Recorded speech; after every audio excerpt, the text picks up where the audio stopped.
Yeah, 5:34. Hmm? 5:34, we're here to actually take care of the business of the CRA, our regularly scheduled CRA meeting. Before we start, I would ask everyone to please stand and so we can take a few seconds of, huh? Can we do the silence before we do roll call? Yeah. In honor of our dear, one of ours, who actually, well, we all know what happened, Officer Eric Holst. And we'll just take a few moments of silence.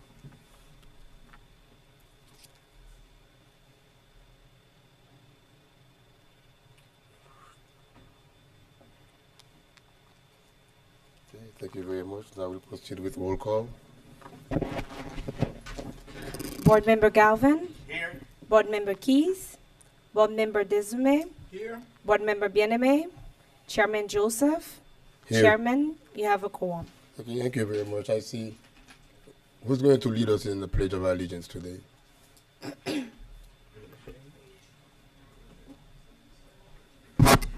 Actually, all four of them could go.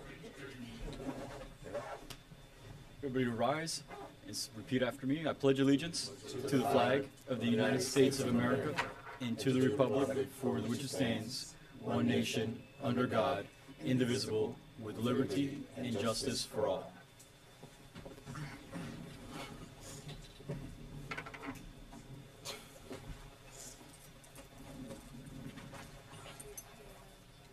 Deputy Clerk? Go ahead. So moved. Second? I have a motion made by Board Member Galvin to approve the minutes.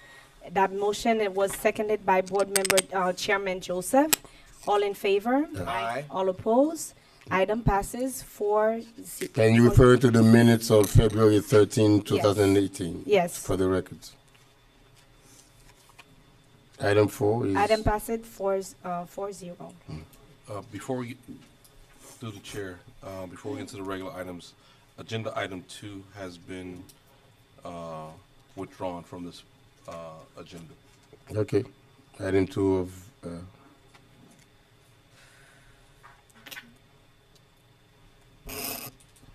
Okay, we will proceed. Okay. Agenda item number 1, Greenwood Investments Rehabilitation Grant Request. Please find attached a rehabilitation grant request from Greenwood Investments located at 12525-12545 Northeast 10th Avenue, 701-713 Northeast 125th Street. Greenwood Investments was formed in 1994 and is owned and operated by Mr. Howard Willingham, who is here with us. That is the strip where there used to be the check cashing store. There's a bra shop now. It's right abutting the Liberty Gardens. Mr. Willingham is asking for the grant to rehab his and replace his frontage with impact windows and doors. It is, first of all, non-compliant with Miami-Dade County Code, and it's unappealing at this time. He provided 3 bids. The lowest bidded amount was $92,798. There are no active violations in file. As per the grant guidelines, he's requesting for 50% of the total grant amount, the contract amount, which would be $46,399. Staff recommends approval, as this will help not only the aesthetics, but hurricane proof the building, and also help him attract additional new businesses to his storefront. Mr. Willingham is here if you have any additional questions. And I'd like to also comment that he was unable to attend the advisory committee. It's through no fault of his. He was not able to enter the building for some reason. By the time he entered the building, the advisory committee had already met and presented and tabled the item. So I'd like to let you know that he was here, but for some reason he wasn't able to enter the building. So his item was not able to be heard at the advisory committee for recommendation. So moved for approval. Second for discussion.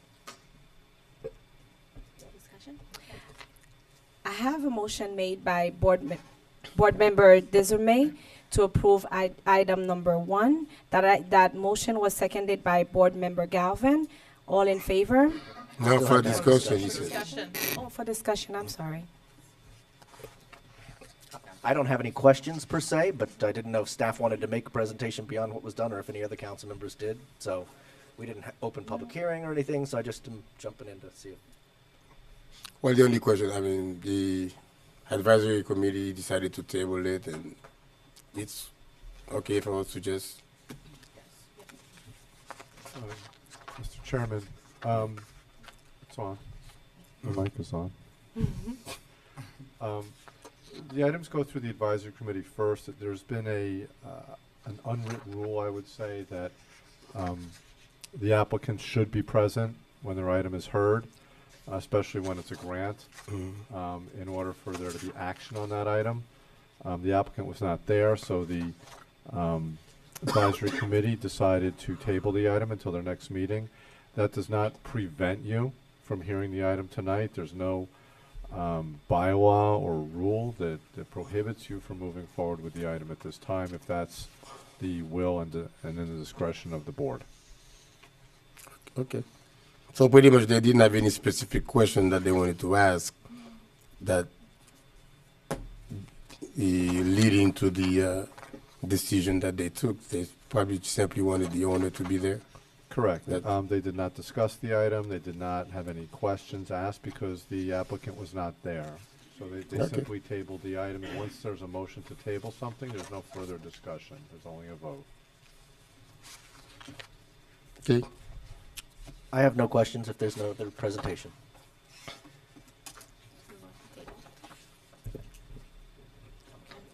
All right. Go ahead. I have a motion made by Board Member Desormeaux to table the item. No, I'm sorry. I have a motion made by Board Member Desormeaux to approve the item number 1, and that motion was seconded by Board Member Galvin. All in favor? Aye. All opposed? Item passes 4-0. Next item, as you recall, in the inner budget, we had proposed to do some renovations. Part 1 was upgrading the building, the Mocha building. Part 2, you saw, was the Mocha Plaza, and it's currently out to bid. Part 3 was the Mocha Courtyard, and through the procurement department, we had acquired BEA Architects, and they are here through Jeff Geimer, our project manager, to present to you the design that they're proposing for the courtyard. And there's also hard copies they brought in addition for you to.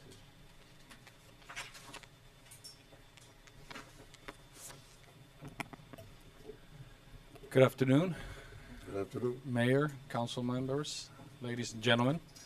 My name is Bruno Ramos. I'm the senior partner at BEA Architects. With me is Kyle Kincaid, one of our architects at the firm. We've been working on this project and been quite excited about the potential and what can be of the courtyard. So we want to share some of those ideas that we've been speaking to staff about over the last couple months with you all today.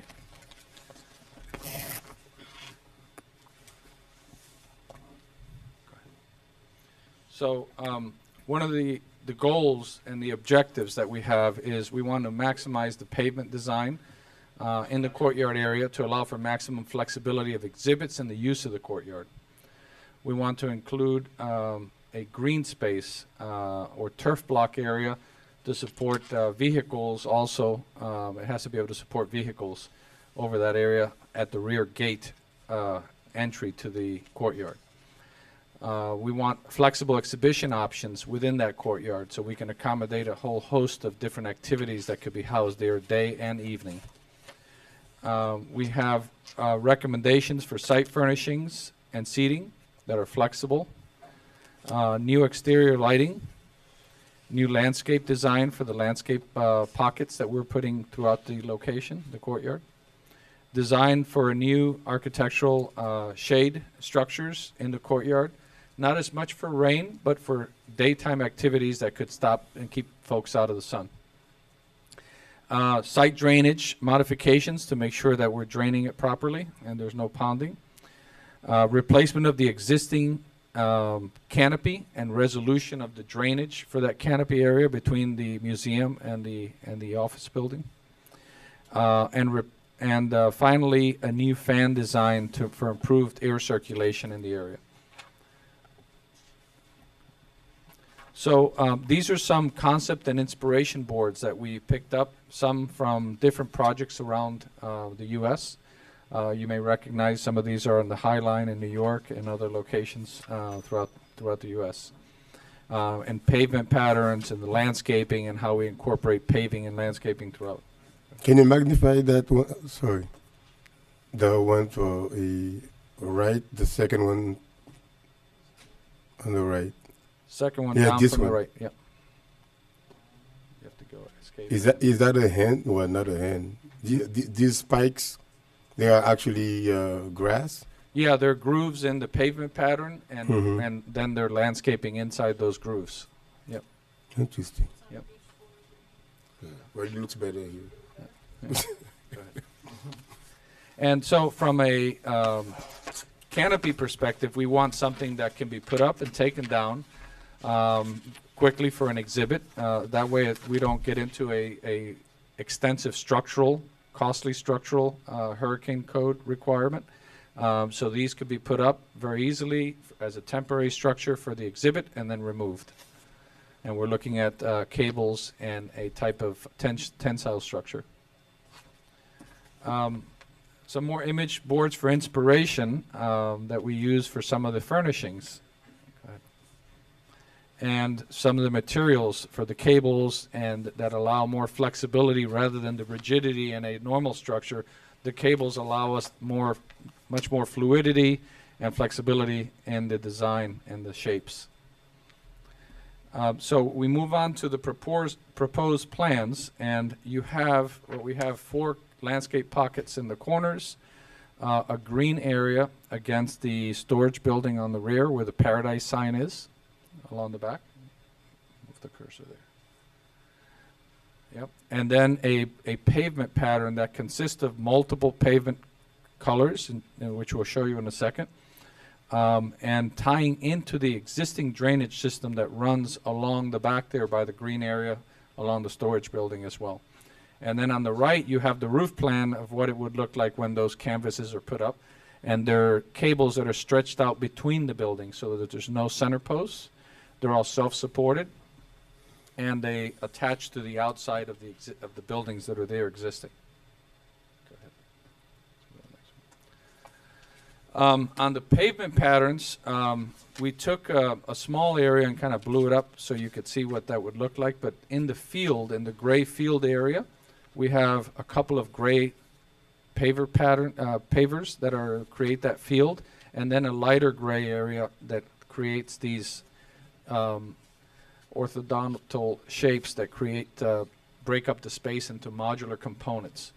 And then you have on the bottom right an enlargement of the grass area and how it interfaces with the paver area as well.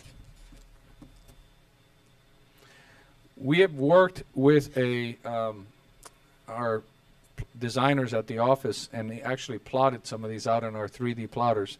These are some flexible seating units, and they run about $1,050 for the mold, and then they're about $900 each to be cast in plastic. We can fill them with water, we can drain them so that they become stable, and they can be easily moved because they're very light and rearranged within the site as well. Onto the pavement patterns to create a small pocket of landscaping or flowers in the center area, and then seating around the perimeter. So this is our general material board that has some of the palms that we're looking to use, some of the turf blocks, the sod material, some of the light fans, portable fans that we're looking to use, which are, not sure if I can say the name, but it's Big Donkey, the other word for donkey. Now that's the legitimate name. Yes, yeah, the manufacturer. It's a very well-known. Yeah, big. But that actually is the company's name. That's the company's name, and they have a donkey as their logo. Yeah. But they do put out a very good fan, high volume, low noise. And so this is a brief update as to where we are, and look forward to your comments and questions.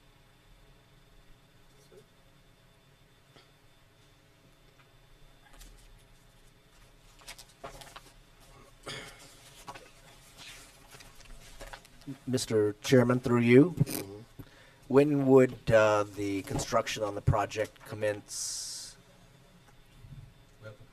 Sorry, through the chairman, we'd have to put it out through procurement, depending on the total, well, we just got our CCNA list back through the RFQ process. CCNA. Actually, no, because we've already done them, so we just have to bid this out to a construction company. Okay. It'd probably take, I'd say conservatively 60 days.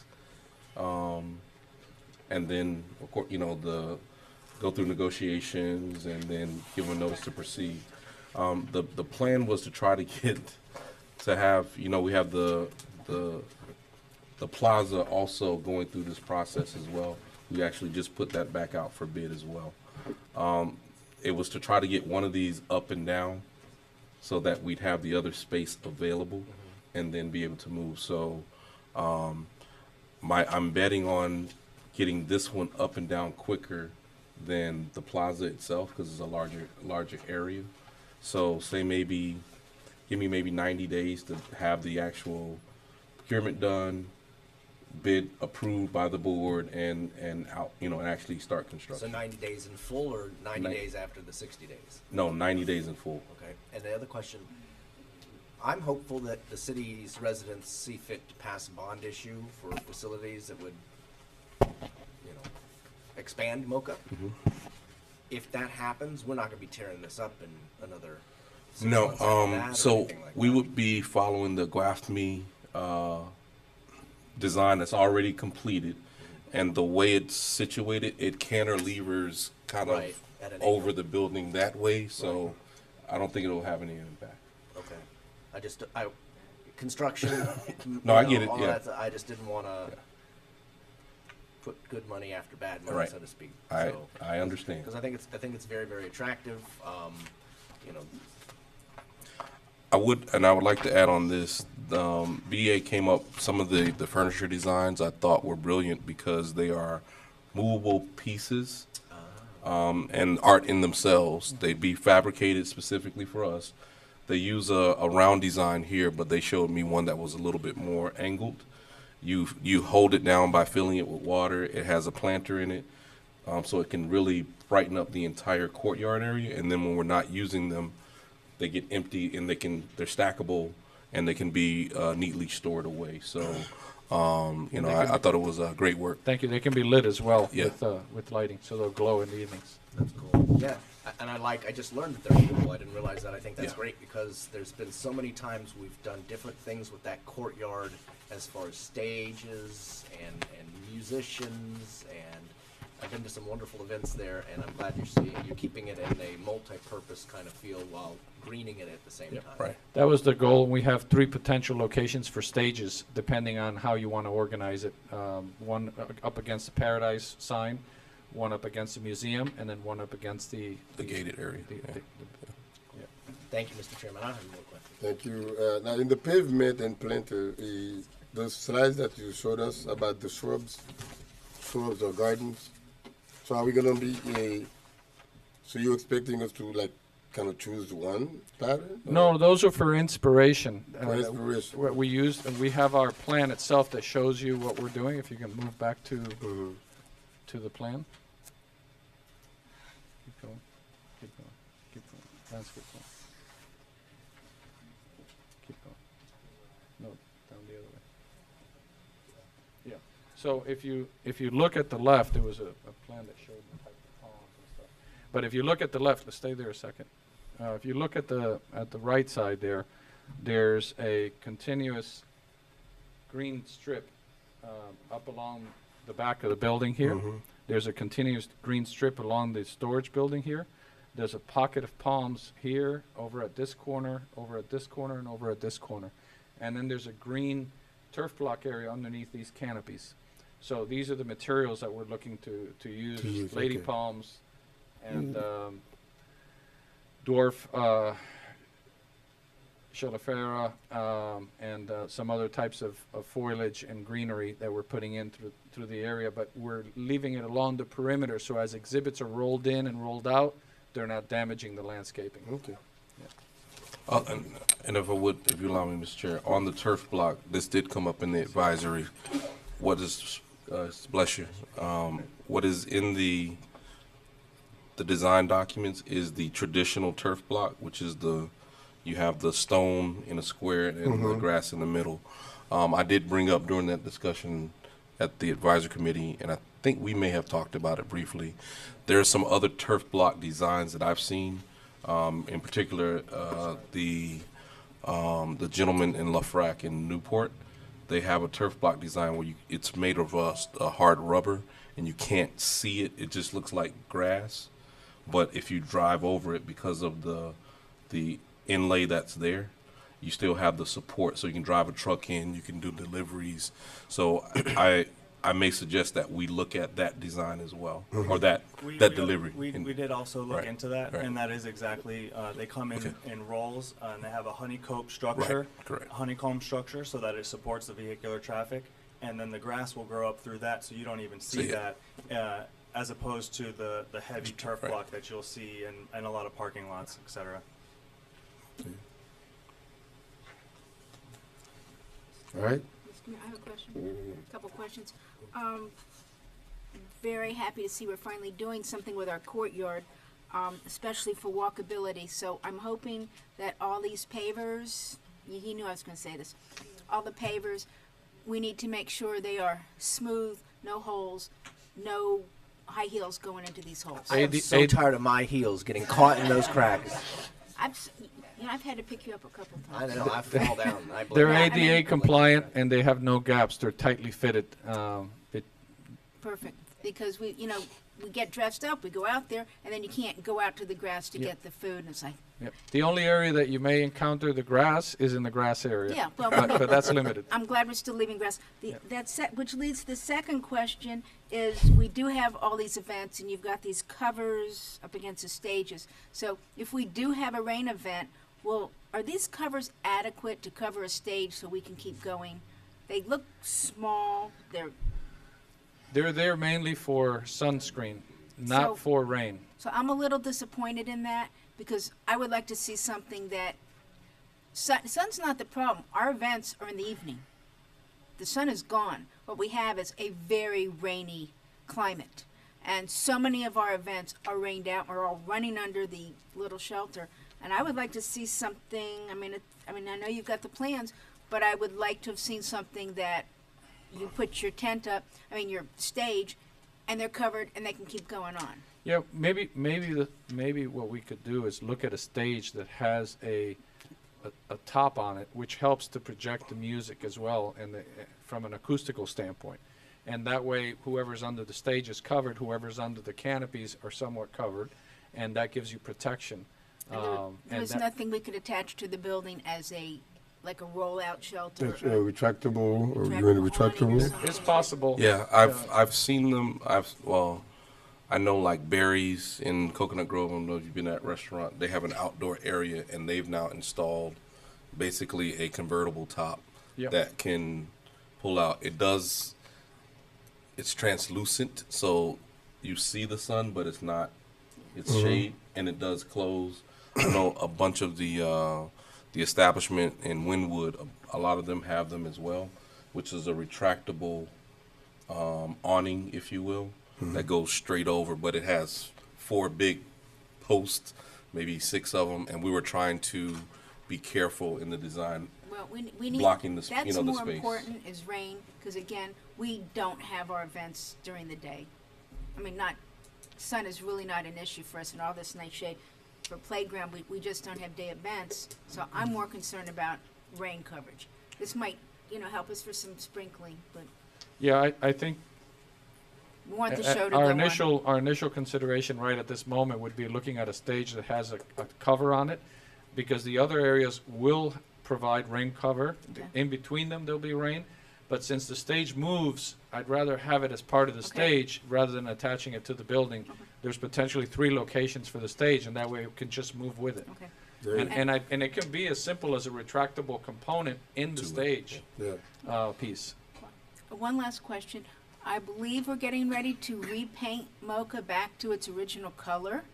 So I want to make sure that whatever pavers and colors you're doing are going to match the real the colors it's supposed to be, not what's existing. Well, actually, I think it's just white.